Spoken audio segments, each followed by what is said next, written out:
Hello and welcome back to another episode of Let's Talk About Jewish Musicology. I'm your host Hayden B. Siegel, and in this episode we'll be covering the life of Solomon Schlomo de Rossi, who is an Italian Jewish composer that lived between 5530 and 5390 by the Hebrew calendar, or 1570 to roughly about 1630 by the Christian calendar. Those are rough dates, and we'll get to that here in a minute.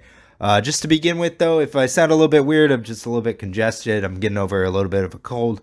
Thankfully, it is just a cold. I did actually have to go out and do one of the PCR coronavirus tests, and that came back negative.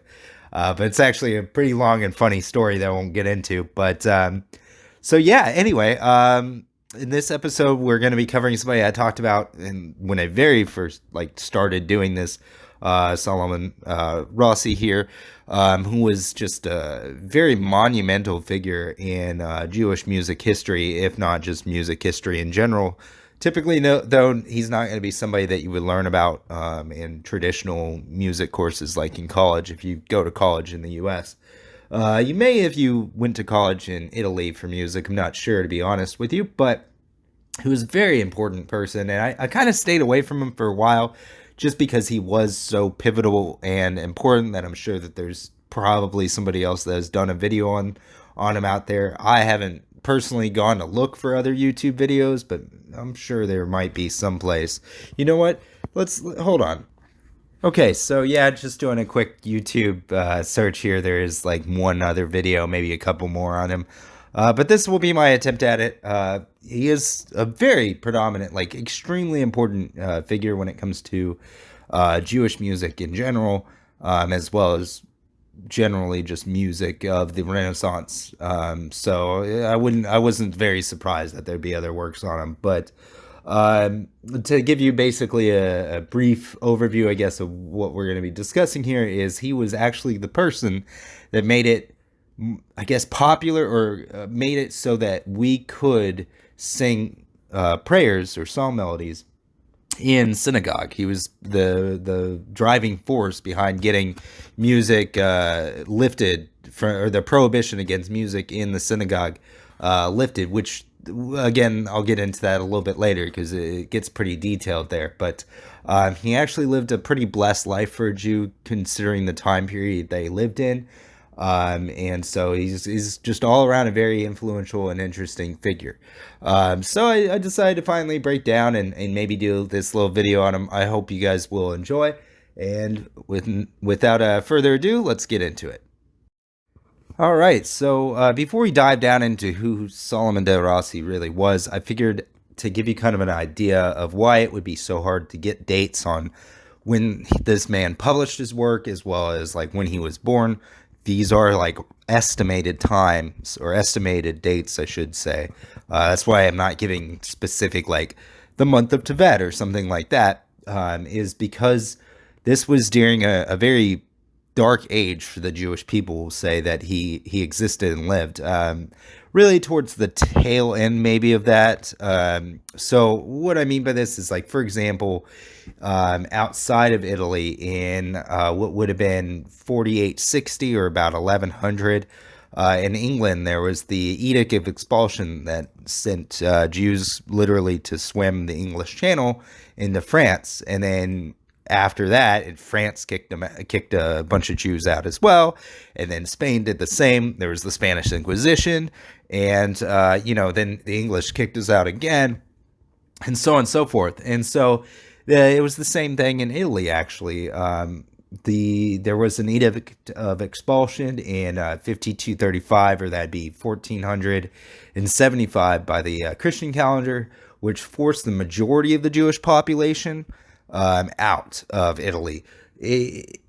All these Jewish people, for the most part, went to what would be Eastern Europe, around Poland. And in fact, the reason for that is because Casimir II the Great was a Polish king, and he gave the Jewish people a safe haven, allowed us to have our own communities through the Kehillah, basically developing the Kehillah, our own communities where we could have our own laws and where we could actually live freely as more or less equals within Poland.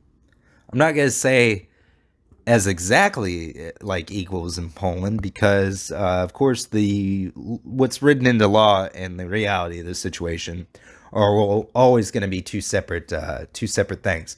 Now, what's very important to um, be mindful of when it comes to this period of time is a lot of in recent discussion, and by recent discussion, we're talking from Nazi Europe occupation to today. There's this prevalent idea that when Jews went through this period of time, we were all killed in mass, which there was a lot of murdering going on. I'm not saying there isn't, but the majority of us were killed off, and there were like two families in Poland that just had a lot of inbreeding going on, and that's how we repopulated. This is totally untrue, and it's actually defined literally as Nazism in the Potsdam Conference, which was the conference that the Allies had in Austria, or in Potsdam, the city of Potsdam, that would discuss how they would prevent Nazism from rising again in Europe. And what they determined was those genetic ideologies that came from the Nazi Party, that specifically Jews are inbred or carriers of diseases, genetic diseases, shouldn't be taught anymore because, well, first off, it's wholly inaccurate, and second off, that is very like stereotypical and it drives hate. Being an American Jew or a Jewish man in America, we have seen a resurgence of this with this being taught in our schools, in our classrooms. Ever since roughly the 5750s, there was a person who I'm going to abstain from saying his name because I had a phone call with him once, and he recognized through that phone call what he had caused. And so he like pulled out of the public spotlight and hasn't actually worked on this since then. Additionally, his son went to prison for becoming a raving neo-Nazi that was violent and attacked the Jewish community. So I feel like that person has suffered quite a bit in his life, so I don't really want to draw publicity to that person. But what he taught is pretty much what you'll hear regurgitated by a group of people. Typically, they're non-Jews, or at least non-Orthodox Jews, people that don't practice as heavily, that are completely ignorant of history, frankly. You can trace, in fact, in the sources that I'm going to list in the description below, you can actually trace the migration of Jews from places like Italy here into Poland. And we're talking a mass exodus of like over 200 families and such that weren't just murdered in Italy, but instead left Italy, made it through the HRE over to Poland. Just like you have families from France that left France on an expulsion and made it to Poland. And same thing from England and so on and so forth. Now, there were always going to be families that still remained behind and hiding. Solomon Rossi's family would have been one of those families that remained, and Mantua, I think is how you pronounce the name of the city in Italy, Mantua, would be one of those families that remained behind, either living in secret or because of where Solomon Rossi ends up as a Jewish man. I'm pretty sure he was under the protection of the court, probably from a family that was there by a palpable decree as essentially a indentured or as a slave to the court so that they could lend money. The Catholic Church did not allow non-Jews essentially to lend any money. And by non-Jews in Europe, you're talking about Christians, really.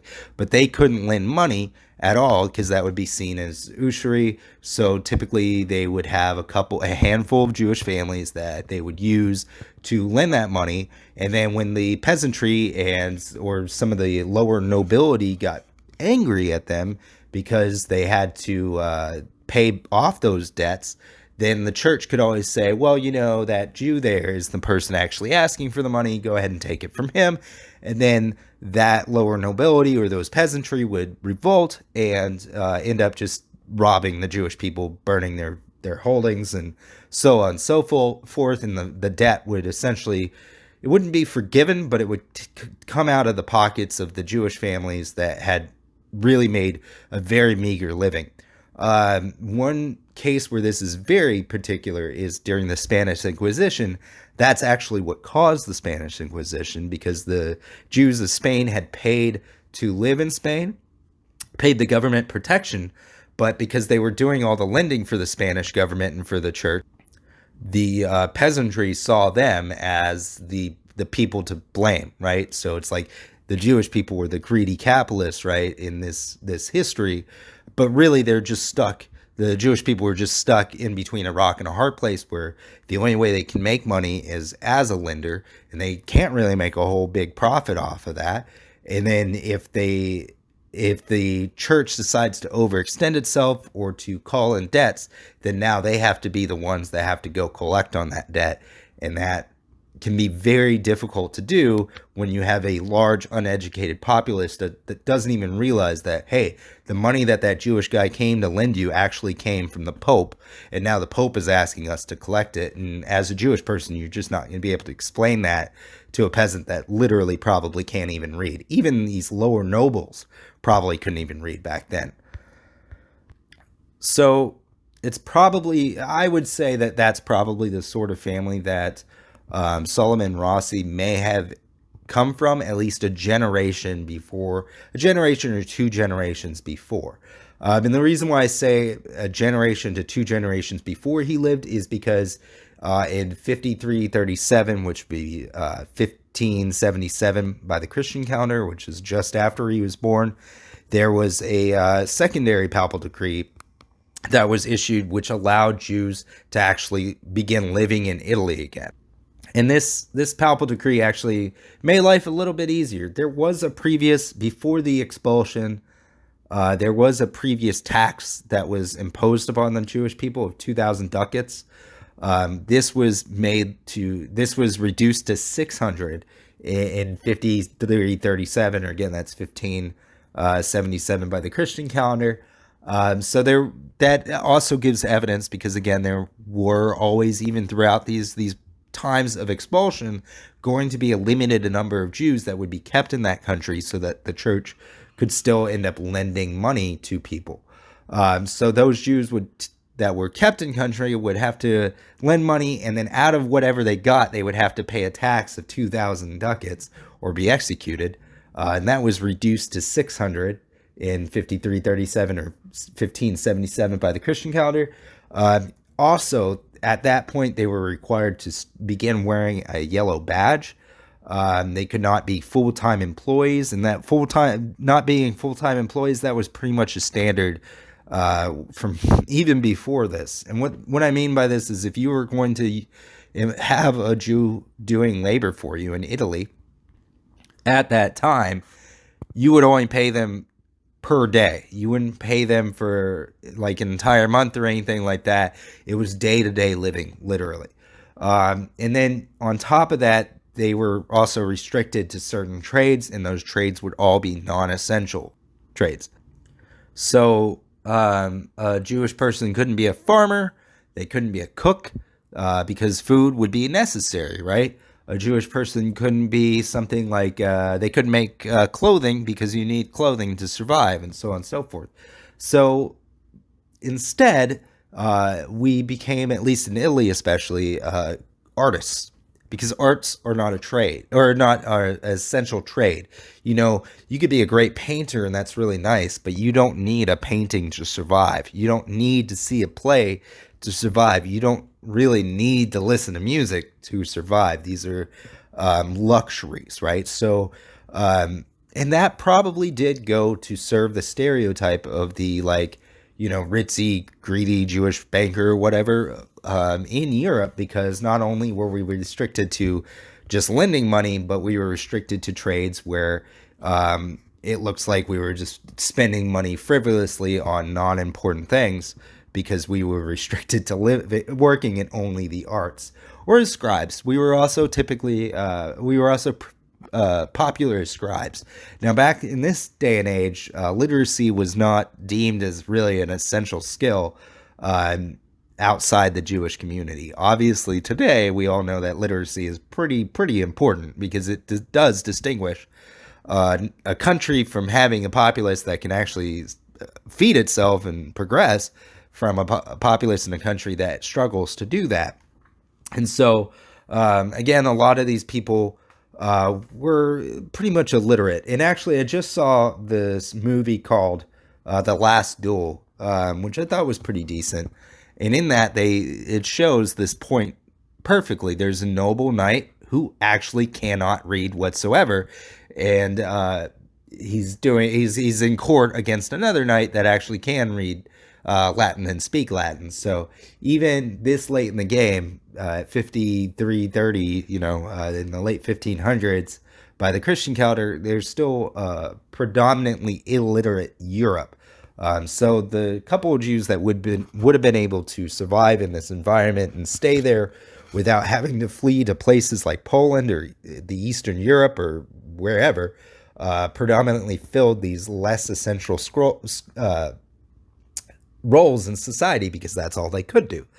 And due to all this, the dating on things and pulling out records becomes very difficult.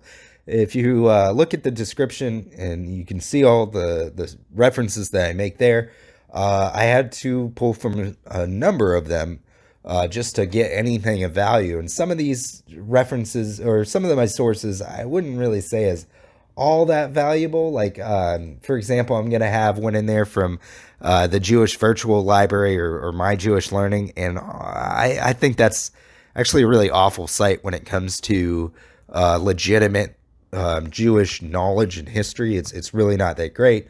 But because of the time period this person lived in, you have to pull from multiple sources. Some of them not that great, and then you got to use your best judgment to determine what is accurate and what is not. One final thing I want to note here is the photo in this slide is actually of the restored synagogue there in Manueta. There's, I think, 5 of them in total.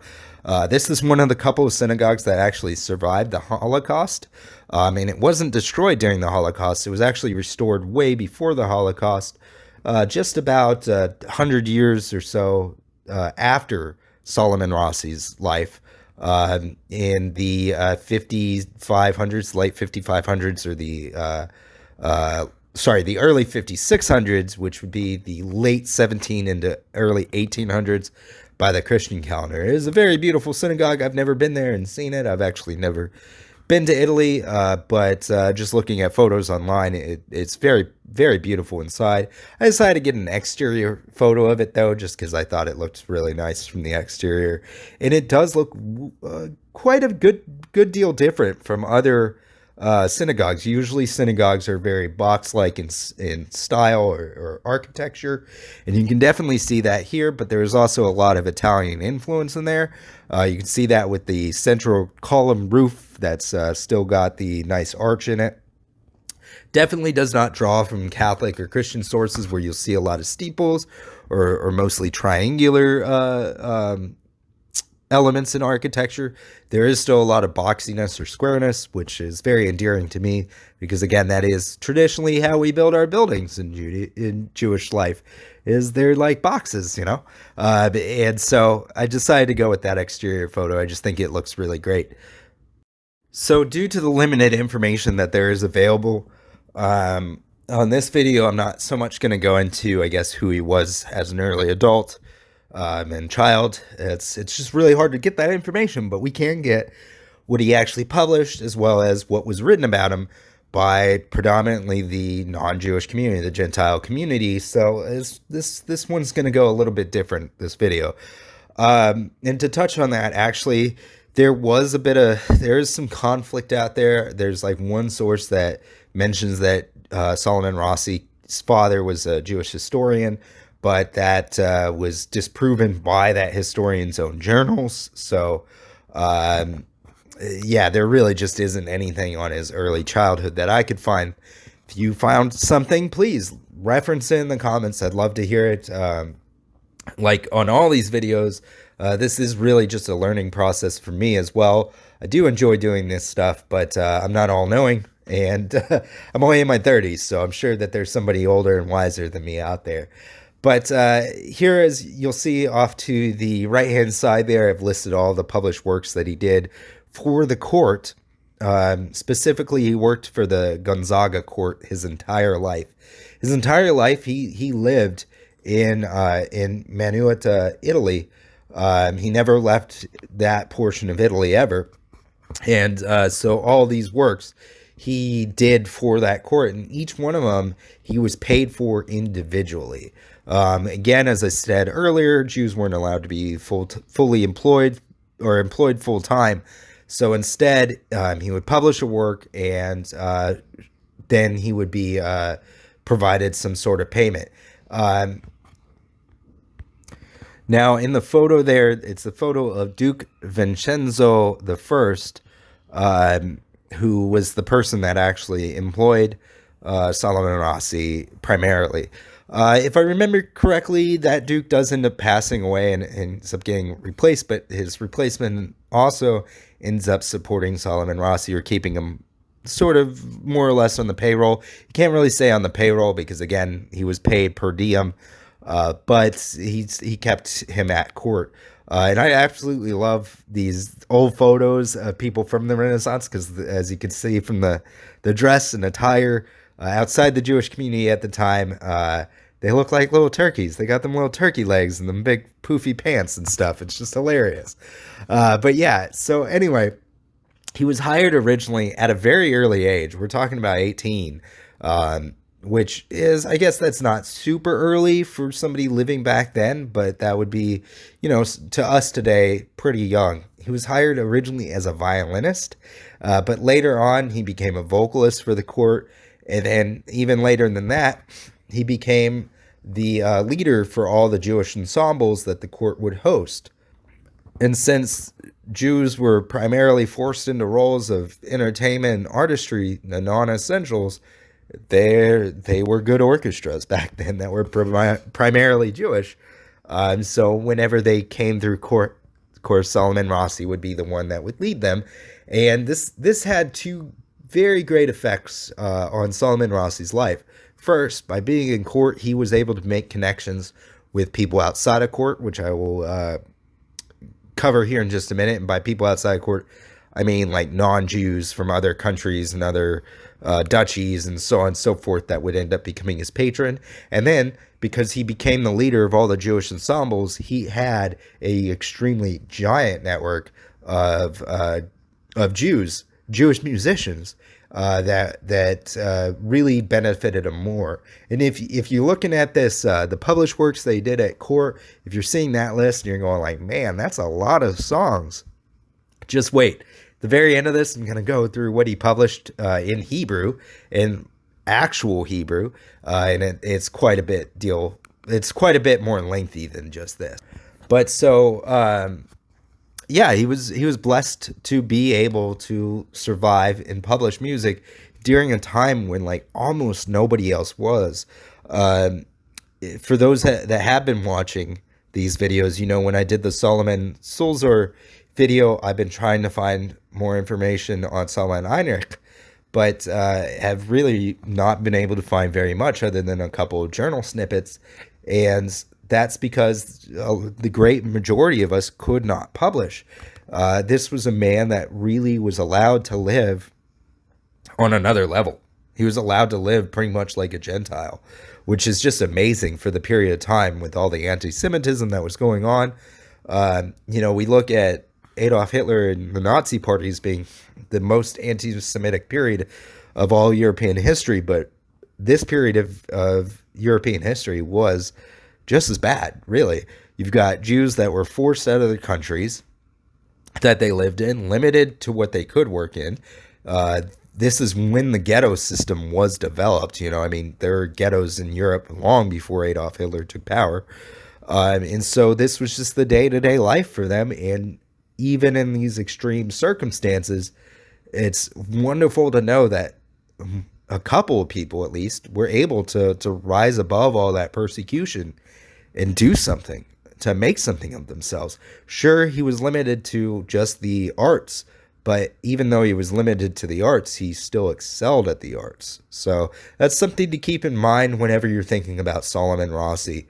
Now, outside of the Jewish stuff that he would end up composing, he ended up being pretty important in the Renaissance, right? With Renaissance music, if you're talking about Western music history, specifically because of his vocal counterpoints.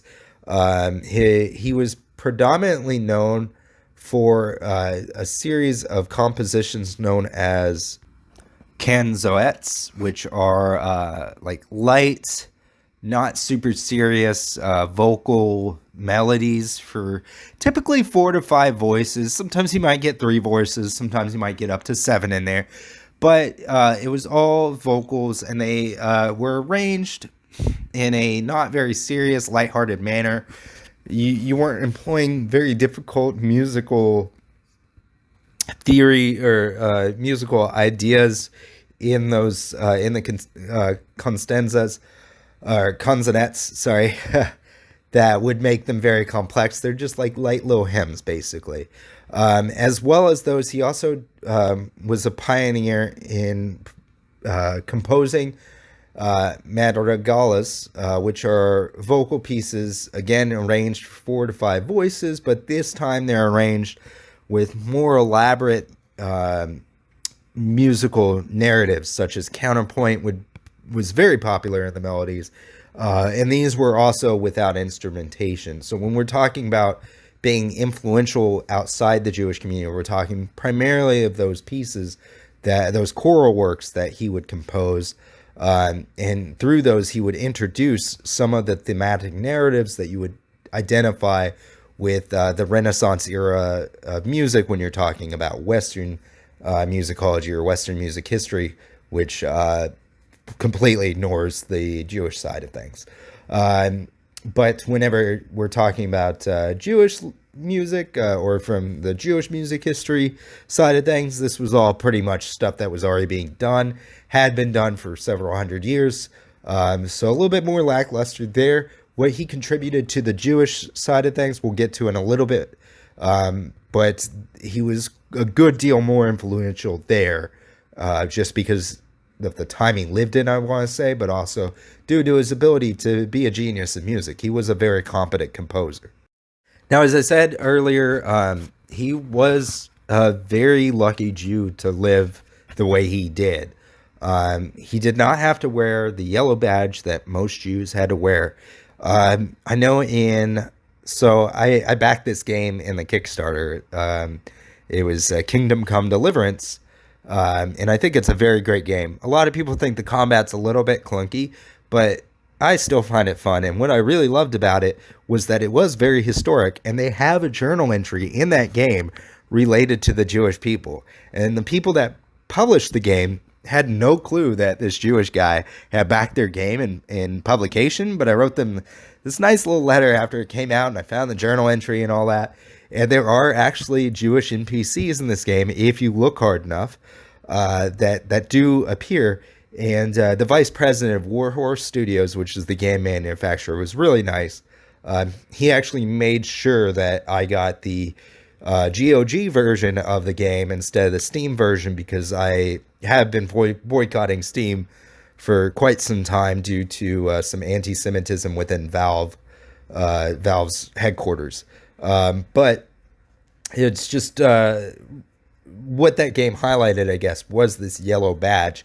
So if you go looking hard enough, you'll see characters with a little yellow ribbon that's pinned to their clothing, to their around their chest, and that would have been what you would have seen in Italy back then. Would have been like a yellow ribbon or a badge of some sort that they would have pinned to their chest. Not necessarily a Judenstern, not like a Star of David that was yellow that you would see with the Holocaust in Germany, but some sort of yellow badge. Could be a circle, definitely wouldn't be a cross or anything like that. Maybe it would be a Star of David. Probably not, though, because that really comes about later in history with the Nazis. Now in the HRE, in Germany, instead of having to wear the yellow badge, they wore hats, yellow hats. So it was a common custom in Europe to signify Jews by making us wear something to signify ourselves. Why yellow was chosen, I'm not actually sure, but that seems to be a pretty popular color for us to have to have worn both inside and outside of Italy. Whereas blue would traditionally be the color that we would have worn, because Israel was back in the ancient times was known for the nice blue hues that we would get from this like snail, this crustacean that would wash up on the shore, so on and so forth. But so I'm not really sure about why yellow was used, but it was used under law here to force Jews to wear. If you know the answer to why it was yellow, go ahead and post it in the comments. I would love to hear that. But so he was actually allowed to abstain from, Solomon Rossi was allowed to abstain from wearing that. He did still have to pay the 600 ducat tax, and he did still have to continue to live a life where he could only be an entertainer, like in a non-essential trade. But he was able to elevate his position above many Jews of the time. In fact, he became so loved at court that he ended up gaining patrons outside of the town or of the city of Manuetta, Italy. And over here in the pictures here, I tried to get the best, I guess, images that I could to represent them. The first one would be the Count of Rhodes, Paolo Adrasi, which is featured in this painting at the top. That was the only thing I could find with him in there, and he's supposed to be someplace in this painting, but it's really zoomed out. That painting is on display at the Louvre in Paris, but that's the only painting that existed of him. I guess there's not like a huge portrait. Probably means that he wasn't a very important count. Now, after him, there was also he received patron from the Count of San Secondo, Federico Rossi, no relation to De Rossi. And he's featured on the left, wearing all black with the nice collar going around and somewhat balding. And then finally, his other patron outside of this part of Italy would have been the Prince of Maradolana, or Mariandola, Alessandro the First Pico. And so actually in this portrait you can see a lot of the motifs that you would find custom in the Renaissance. So like over there on the right hand side, you see that there's a little additional image of something else. What those are is triptychs, which if you like look at it from a certain angle, that really pops out and kind of gives you a second painting that you can look at.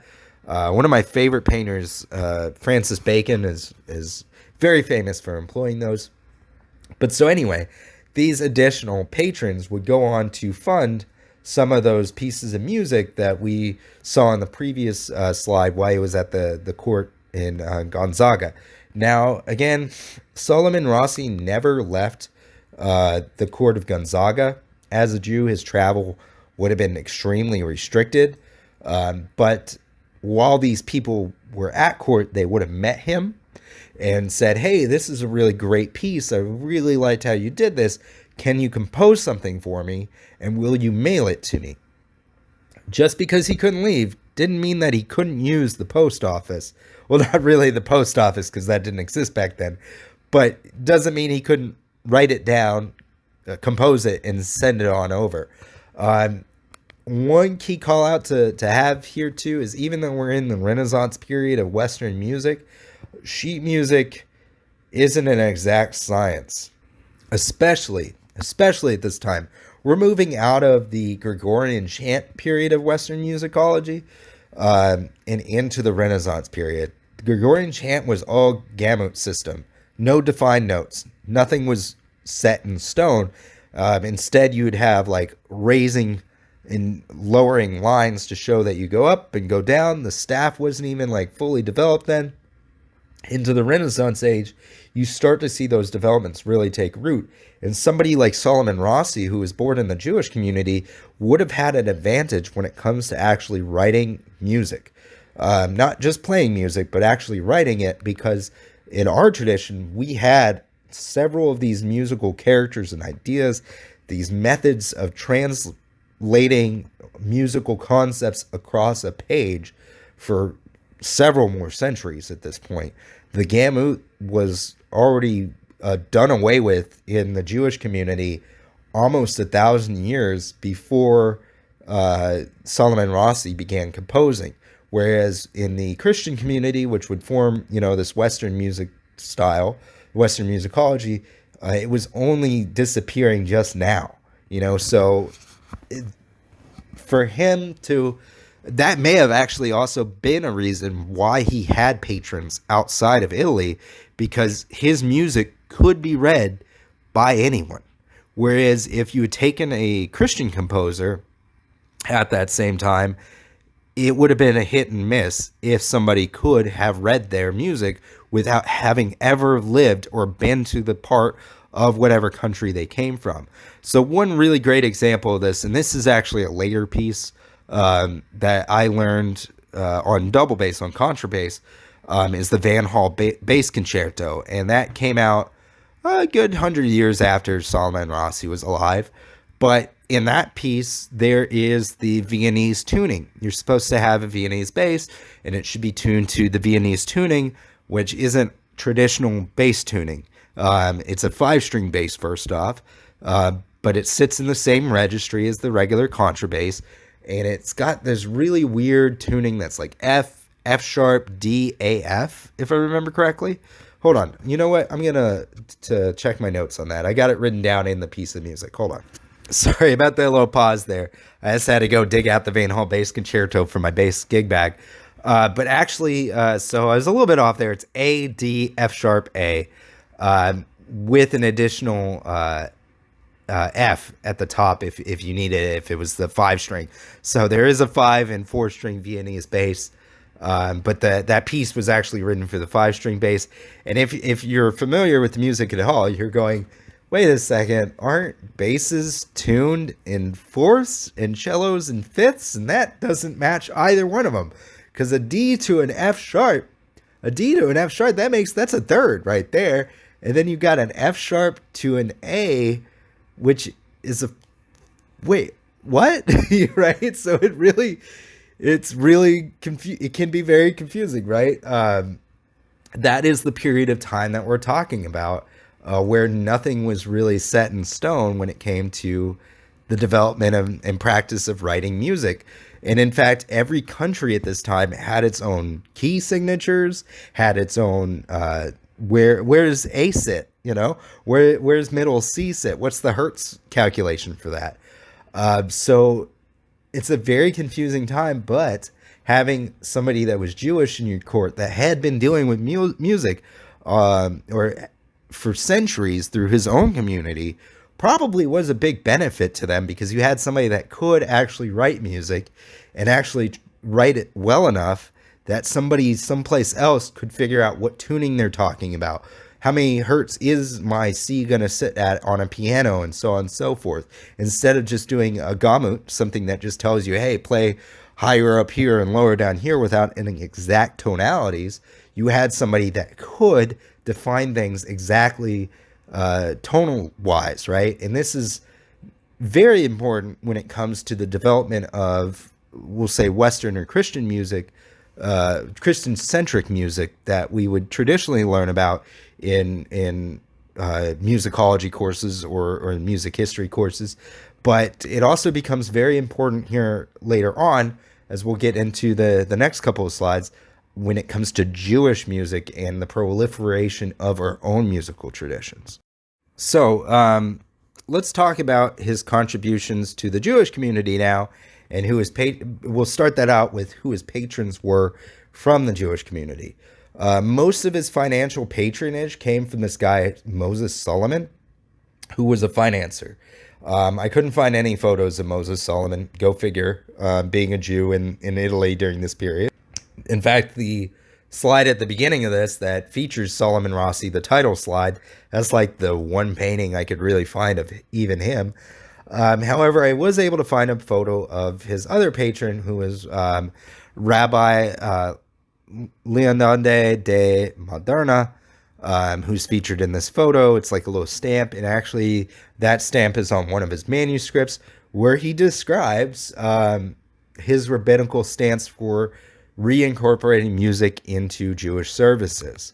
Up until this point, as I mentioned in the cantillation video, there was sort of a prohibition, not just from the Gentile or the non-Jewish community against music from the Jewish people, but there also was within the Jewish community. This was primarily because we were in a period of mourning of the Second Temple.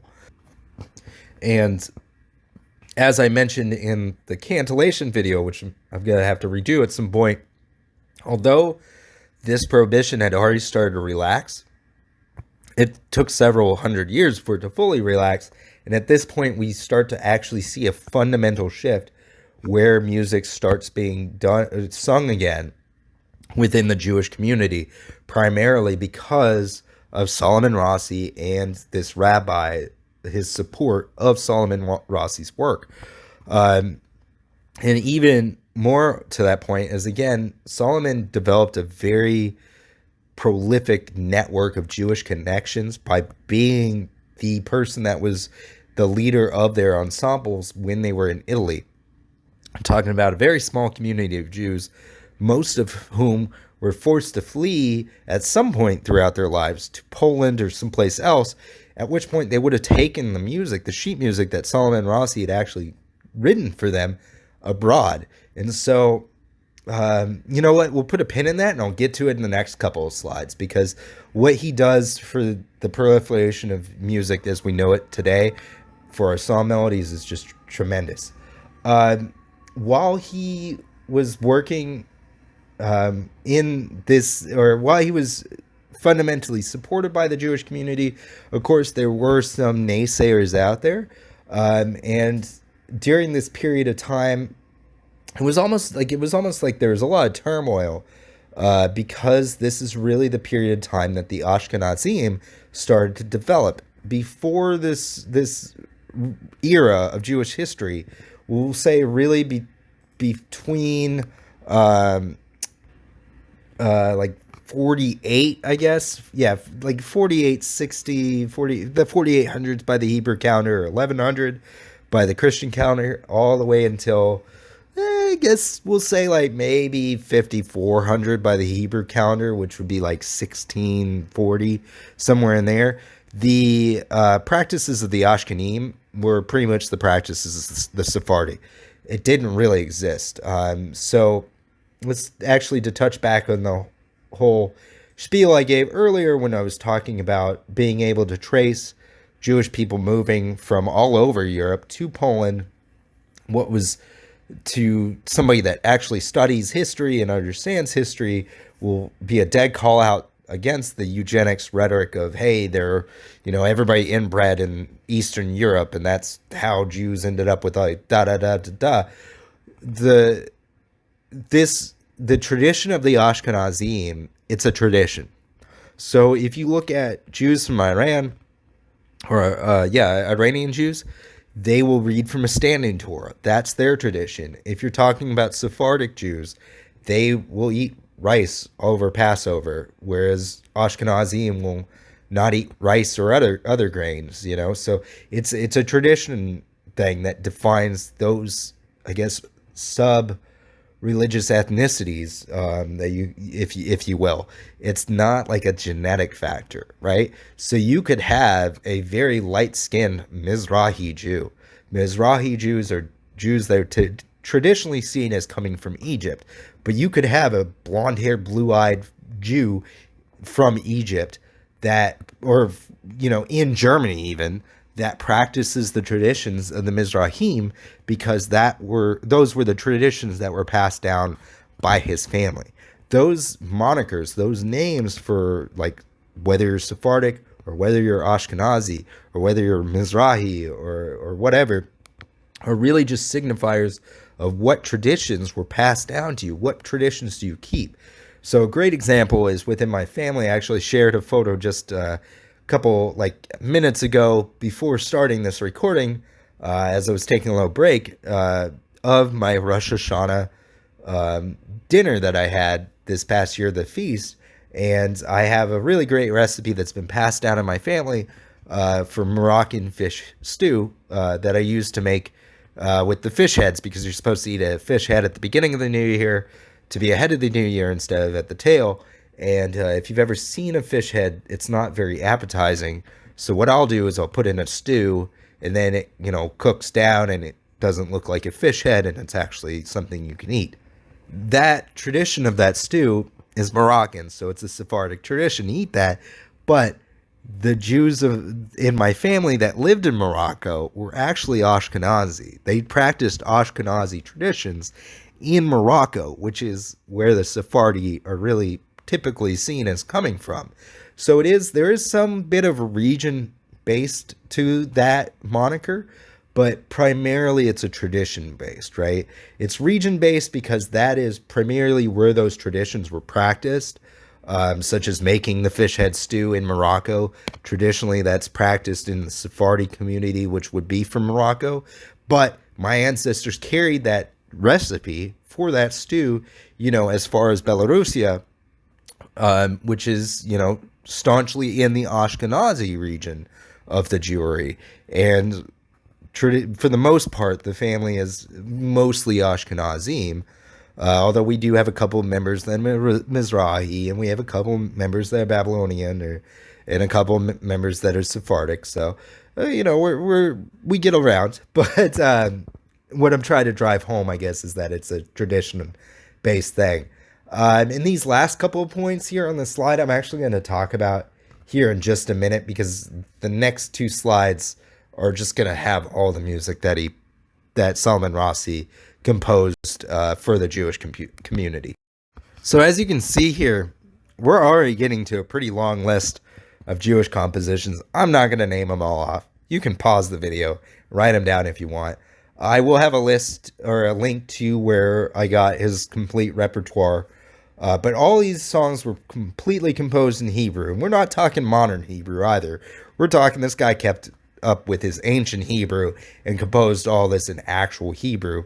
And used both westernized, or I don't want to say westernized, because although standard sheet music as we would know it today was primarily developed in the Western or the Christian-centric schools of music, it does have some fundamental roots and influence, as well as rules that were given to it from, non-Christian centric, non-Westernized styles of music.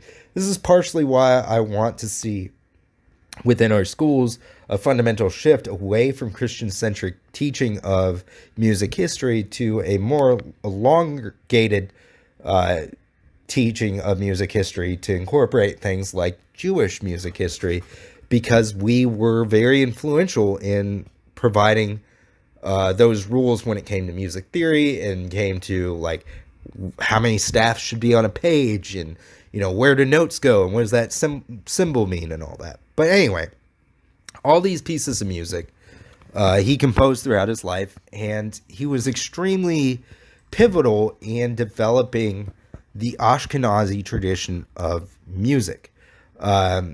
What I mean by this is, so under Sephardic traditions and under Mizrahi traditions, there would be typically some sort of microtonal language, because that's the language, the musical language of our people. It's microtones, right? Not semitones.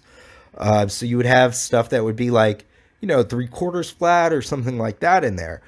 But to make the music accessible to Jews in Europe, especially in Eastern Europe, and to make it something that could possibly one day be played on Western or Christian instrumentation, such as the piano or harpsichord, Salomon Rushdie made things very semitonal. So because of him, you'll see little weird things happening in music where maybe a composer chooses to do a flat 9 in a piece of music instead of, something that's going to be like 3/4 flat. They'll include the flat 9, which is, just the second flatted half step up there. And so that gives the music a traditional like Arabic or Jewish sound. You hear this a lot when it comes to like anything that comes out of Hollywood.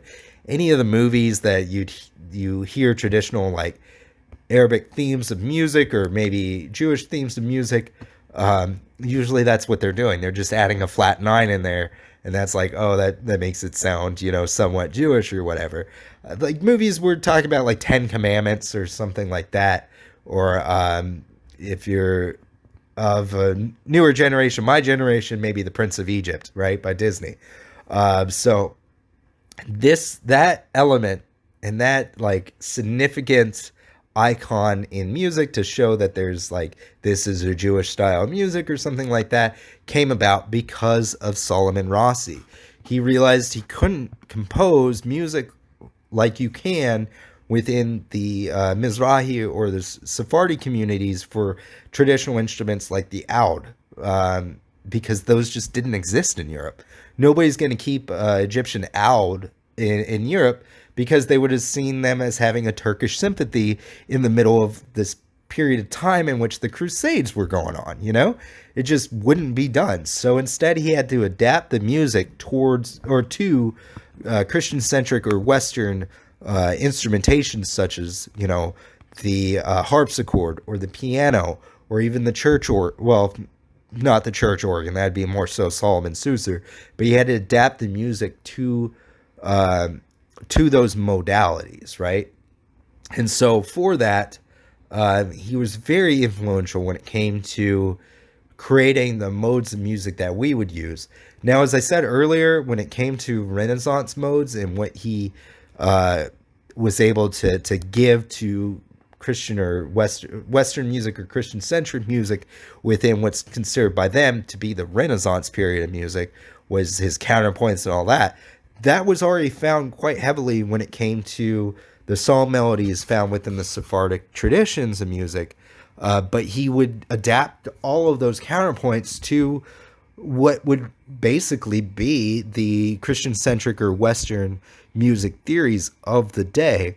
Maybe he might push the envelope a little bit there because, again, he was a revolutionary composer that was able to expand the, the musical lexicon of the non-Jews of Europe by employing these modalities that would really only be found in Jewish music into non-Jewish music, but also that came vice versa. He would take influences from non-Jewish music and pull them into Jewish music to give the Ashkenazim our musical traditions. So if you go to synagogue today, right, they're like Mizmor La David. If you sing that, you're probably doing one of Solomon Rossi's compositions of it. And he would do several, different melodies on the same lyrical base, right? Actually, you know what? A great one, Adon Olam. Everybody sings Adon Olam. You do it at the end of the synagogue. If you're in an Ashkenazi shul, which I'm pretty sure if you're in New York or most of America, you're probably doing his, right? Most certainly doing his version of Adon Olam. And actually, if you just go on Spotify and do Solomon Rossi, you can hear some of what I'm talking about there. I won't share it in this video like any of his music, just in case this stuff ever gets monetized or whatever.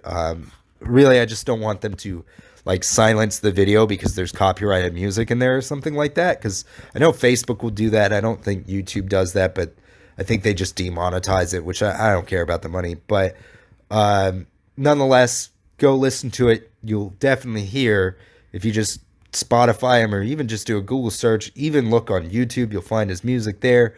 You'll hear a lot of the songs that you'll sing in synagogue, even today, were written by this guy, and it sounds almost exactly the same. Of course, it's arranged more, like you'll have more voices in the melody and such, but they were his melodies that he wrote.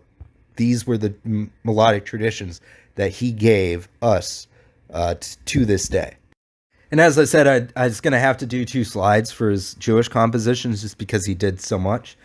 So this is the tail end of that. Feel free to pause the slide again. So in this at this point, I want to talk more so about like not what he gave the Jewish people through creating the Ashkenazi musical tradition, but really just about like what went on in his life. when it came to composing these. Because again, we're going through a period of time where the Jewish people are still awakening. The period of Jewish enlightenment hadn't happened yet. So we're still at this point very restricted. And so it's amazing to think that this guy lived in this period of time where most of us were being murdered. Those who weren't being murdered were being chased out of our countries to migrate to Poland, or what would eventually become the Pale of Settlement, so Eastern Europe. And those who remained were people that were stuck in court. And there's this really nasty or negative connotation of court Jew. If you're from the Jewish community, you know what I'm talking about. I've heard people call people that before, and it's just nasty. Because these people that did live in court, yeah, sure, they lived above the lifestyle of a common Jew back then, but they also had their own rigors that they had to cross. Solomon Rossi would have never been in a position where he would have been able to stick up for another Jew. If he had, he would have been executed. He would have been always stuck in this position where you keep your mouth shut, and these publications, these Jewish compositions, not even the court could know about that. Although he was getting patroned by all these great, non-Jewish figures such as, the Prince of Mirandola, Alessandro I Pico, although that was great, he had to keep his patron Moses Solomon a complete secret. And Moses Solomon had to keep his patronage to Solomon Rossi a complete secret. Moses Solomon, from what I gather, all I know is he was a financier at the time. He was a court Jew that was responsible for providing people with money and doing the lending. Any money he gave to Solomon Rossi, he would have had to keep off the books.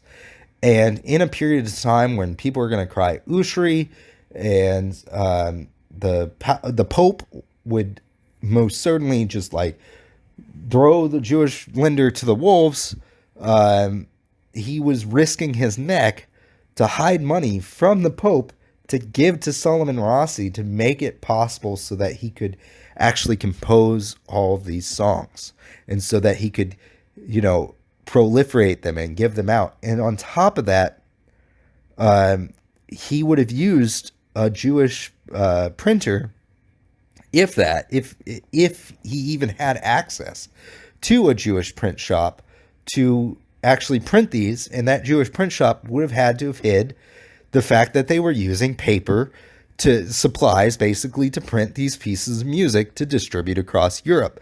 So he did all this pretty much in secret. And it's amazing to think that he published, just a handful, maybe 20 songs or something, or pieces of music outside the Jewish community.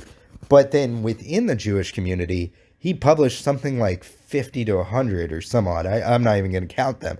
He published a lot of music, right?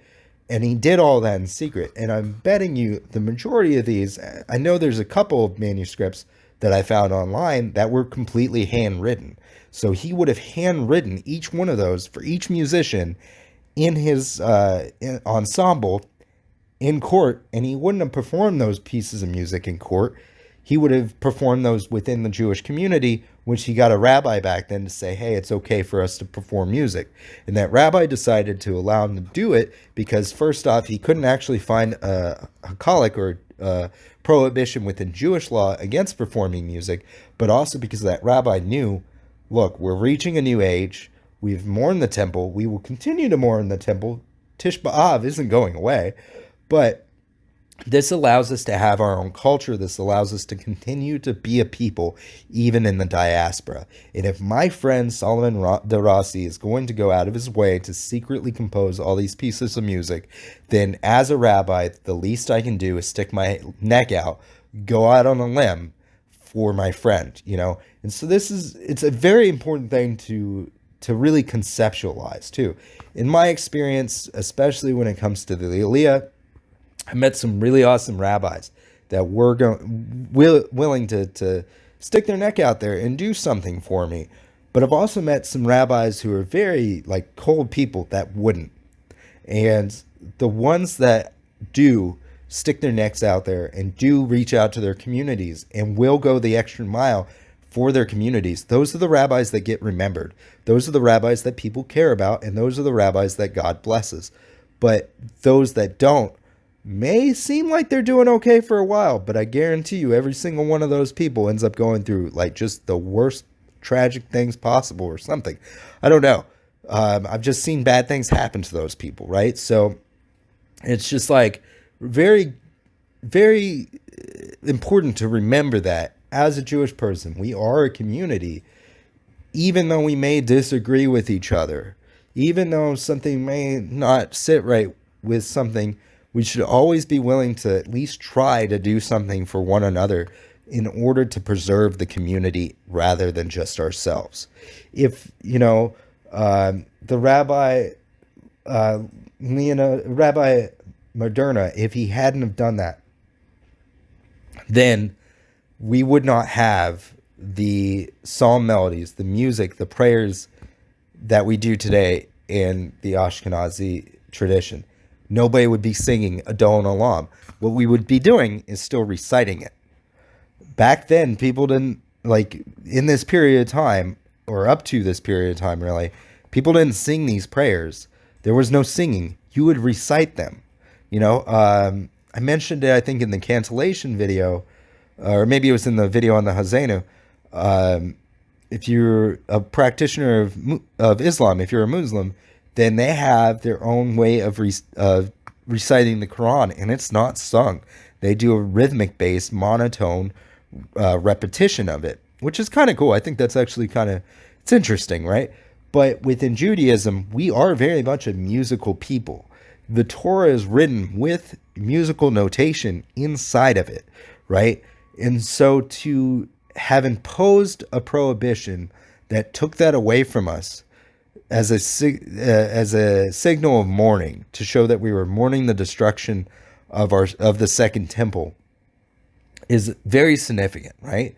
But then to come out of that and realize, look, we've mourned it, we're still going to mourn it, but we can't lose our community. We can't lose our identity in this diaspora.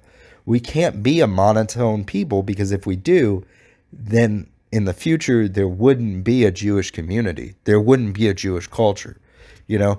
That's what's so important about this character, or about Salamon de Rossi. That's what's so important about Rabbi Moderna when it comes to Jewish history and Jewish musicology, is that these people really stuck their necks out, went out of their way to provide something for the community. They weren't selfish. They, even if they had just met somebody, a stranger in court, right?